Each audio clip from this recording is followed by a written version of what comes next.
Hello and welcome to Guiding Bolt.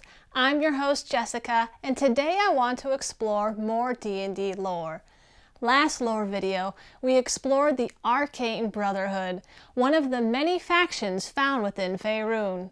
This week, I will take you delving into the dark places of Faerun as we explore the Drow, a race of dark elves found in the Underdark.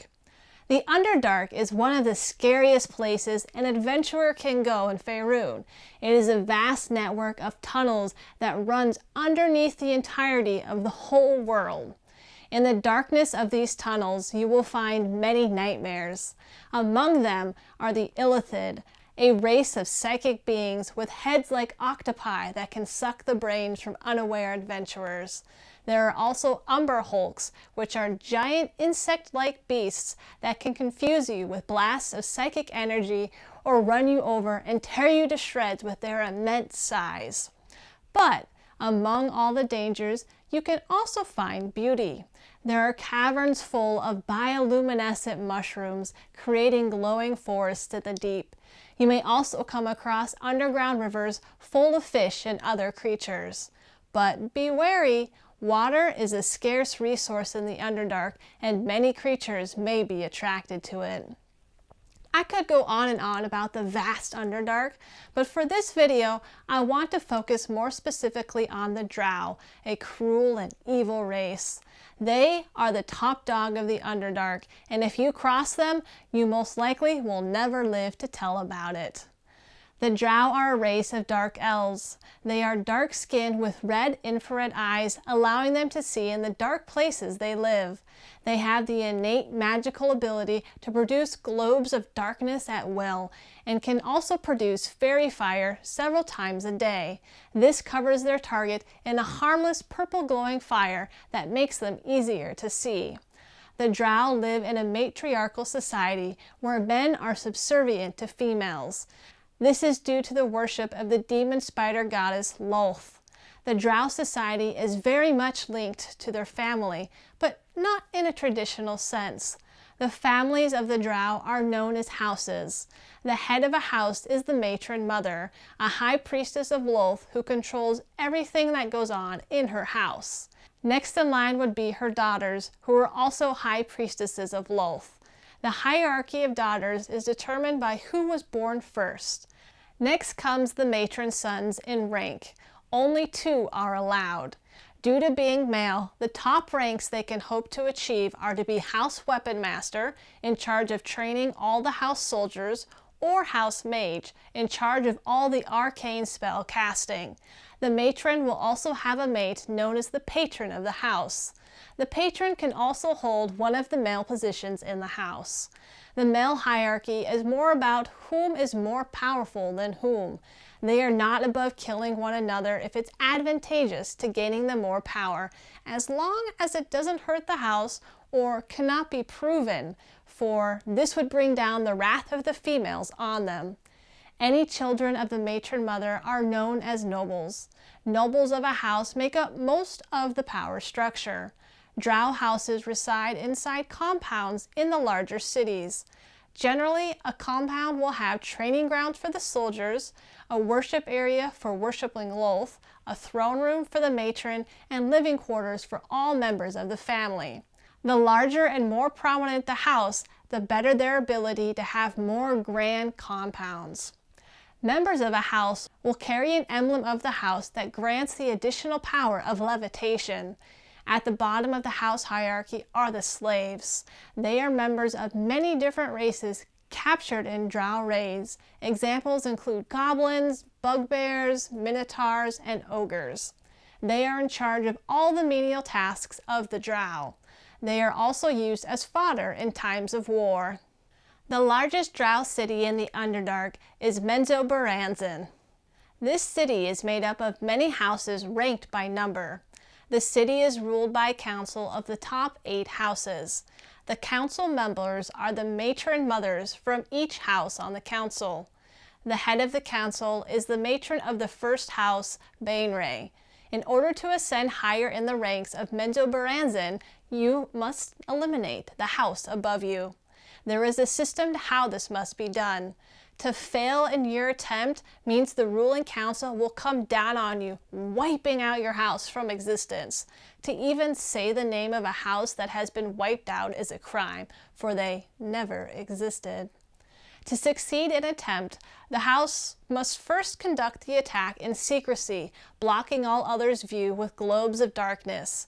Even though others will know what is going on, it's just important to make sure they can't see what's happening.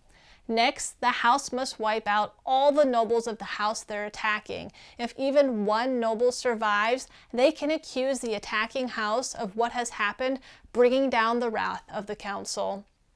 Once the attack is successful, the winning house is able to absorb all surviving non-noble members of the house and all slaves into their house. Within the city of Menzoberranzan, there are several places of note when it comes to how the Drow society works. Tierbrek, and I'm probably pronouncing that wrong, feel free to let me know down below in the comments. This is the place where all young Drow go to train. Here, there are 3 schools of training for the students. The first is Arak Tinalith, the school for priestesses and the main power of the school. The head of this school is a powerful position and gives the family that holds it much power. Second is the Sorcerer, the school for arcane magics. The archmage of the city, Gromf Bainray, has a residence here. And third is Mele Magthair, where all the warriors come to train. Narbondel is how Drow tell time. It is a pillar in the center of town that has a fairy fire enchantment placed on it every day by the Archmage Gromf. It slowly trickles down every day and is reignited every day at the same time. Lake Donagarten is the lake where most of the city's food comes from. There are fish in the lake, among other things. At the center of the lake is an island where the Drow raise their herd of Roth, an oxen-like animal. The Claw Rift is a rocky outcropping. This place is the main base of Bregan de Earth, a group of houseless rogues who act as mercenaries in the city. Most Drow worship the demon goddess Lolth. She is evil and encourages chaos in her followers, as long as the chaos leads to her goals. She can send messages to her followers through her handmaidens, the Yoklol. These are amorphic blobs with tentacles and giant fanged mouths. They have been known to consume a priestess that has summoned them without being in favor of Lolth.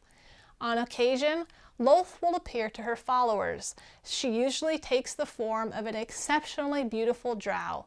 Other times, she takes the form of a spider. Being that Lolth is known as a spider goddess, it is against the law for any Drow citizen to harm a spider. You can find many spiders of different sizes roaming freely in Drow cities. Lolth gifts many powers onto her priestesses, one of them being the ability to control their snake-fanged whips. These many-headed whips have live snakes on them that can envenom their targets, making them go numb. The priestesses can also call in the favor of Lolth to gain many powers known to clerics throughout D&D.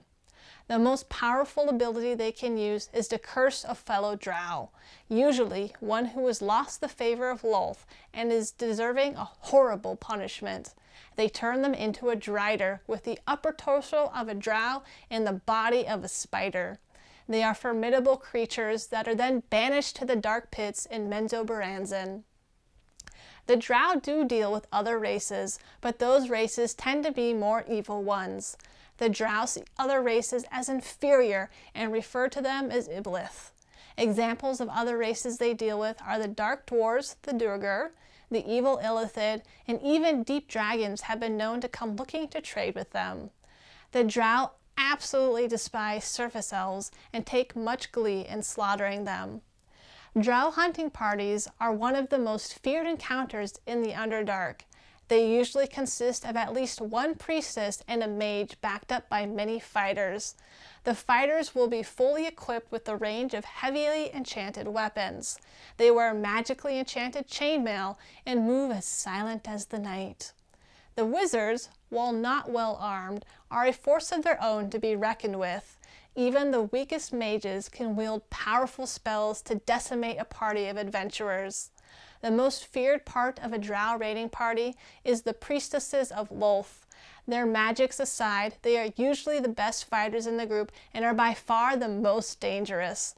They use ambush tactics, often floating in the ceilings, waiting for their prey to come. They typically begin an ambush by firing off their hand crossbows. These unique weapons fire small darts that contain sleeping poison, since they like to take prisoners as slaves.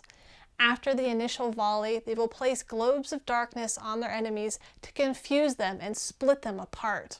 They will then slaughter what remains.